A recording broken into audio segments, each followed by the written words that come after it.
Y es que la demanda para la instalación de sistemas para autoconsumo eléctrico crece cada vez más. El principal reclamo es el ahorro, pero a raíz del apagón energético de abril, cada vez son más los andaluces que apuestan por la energía solar. Rocío Arauz.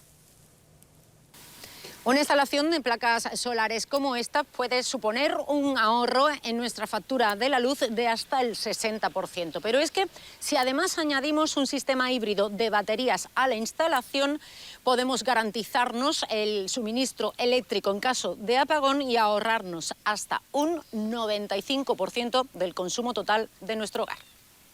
En España se registran de media al año 2.500 horas de sol y aunque la demanda en la instalación de paneles solares aumenta, seguimos a la cola de Europa.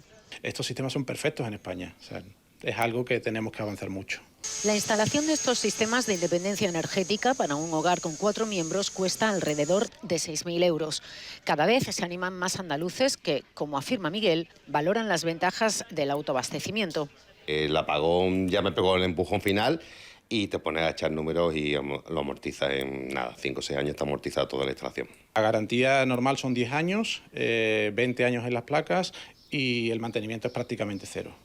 La energía solar fotovoltaica ya representa el 10% de la generación eléctrica total del país. Se espera que esta cifra siga creciendo en los próximos años.